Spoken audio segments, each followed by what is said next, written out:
ధర్మం ధర్మం అంటే ఏంటి? మరి మనం ధర్మాన్ని ఎంతవరకు అనుసరించాలి? ధర్మాన్ని నమ్ముకున్న శ్రీరాముడు, పాండవులు చివరి వరకు కష్టపడుతూనే ఉన్నారు. మరి దీనివల్ల మనం ఎంతవరకు ధర్మాన్ని అనుసరించాలి అనేది మనం సావధానంగా ఆలోచిద్దాం, సమాధానాల్ని గ్రహిద్దాం. ఎందుకంటే ఈ ప్రశ్న చాలా ఆసక్తిదాయకమైనటువంటిది. మన పురాణ కథలు చూస్తూ ఉంటే కూడా ధర్మాత్ములు కష్టాల పాలైనట్లుగానే పురాణాలు చెబుతూ ఉన్నాయి. రామో విగ్రహవాన్ ధర్మ, రాముడు మూర్తీభవించినటువంటి ధర్మంగా ప్రసిద్ధి చెందాడు. అట్టి రామునికి మరి కష్టాలు ఎందుకు వచ్చాయి అనేది ప్రతి ఒక్కరి ప్రశ్న. మనం ఒక విధంగా ఆలోచిస్తే, ఒకవేళ రాముడు దేవుడు కాబట్టి బుద్ధిపూర్వకంగానే కష్టాల పాలయ్యాడని అనుకుందాం. మరి ధర్మరాజాదులైనటువంటి ఇతరుల సంగతి మాట ఏంటి? వారు ధర్మమయులుగా పేరుగాంచినారు కదా. కానీ ఒక వ్యక్తి ఏ కష్టం లేకుండా జీవితమంతా హాయిగా గడిపితే అతని ధర్మనిష్ట ఎలాంటిదో లోకానికి తెలియదు. అలాంటి వారెందరో కాలగర్భంలో కలిసిపోయారు. మరి మహానీయులంటే ఎవరు? కష్టాల్లో ధైర్యం కోల్పోక, ధైర్యాన్ని విడనాడక, ధర్మాన్ని విడనాడక ఉన్నవారే మహానీయులుగా చరిత్రలో నిలిచిపోయారు. మరి శ్రీరాముడు పితృవాక్య పరిపాలన అనే ధర్మం ఆచరించకుండా ఉంటే, తండ్రిపై తిరుగుబాటు చేసి అయోధ్య నగరాన్ని చేజిక్కించుకొని ఉంటే మనం ఈనాడు ఆయన్ని దేవుడిగా పూజించేవాళ్ళమా? అలాగే హరిశ్చంద్రుడు ఎట్టి పరిస్థితుల్లో కూడా సత్యం తప్పలేదు. అందుకే ఈనాటికి మహాత్ములకు ఆదర్శనీయుడైనాడు.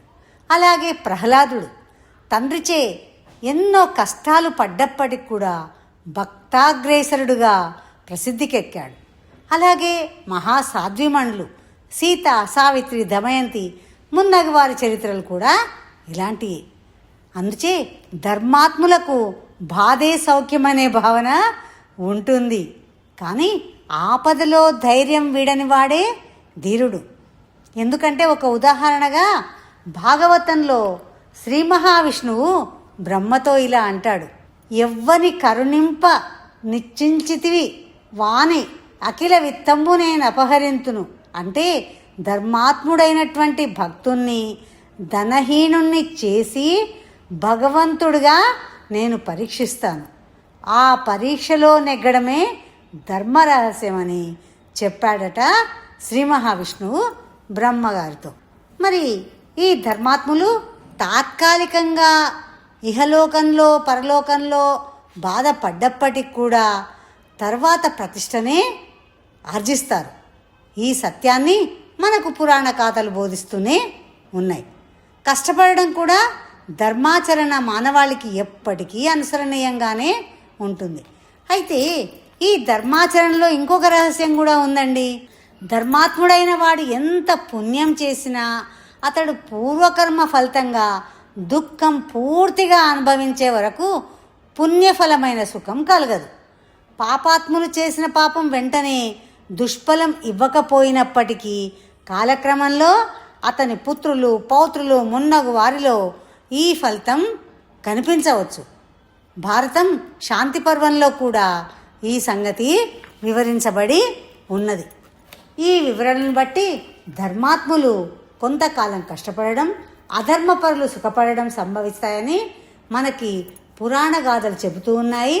అలాగే నేటి కాలంలో కూడా మనం ఎన్నో సంఘటనలను చూస్తూనే ఉన్నాం. అందుకే ఈ విషయాన్ని సూక్ష్మ బుద్ధితో నిశితంగా గ్రహించాలి. ఎప్పుడైతే మనం సత్యాన్ని గ్రహిస్తామో మనం ధర్మపరులుగా నిలిచిపోతాం చరిత్రలో.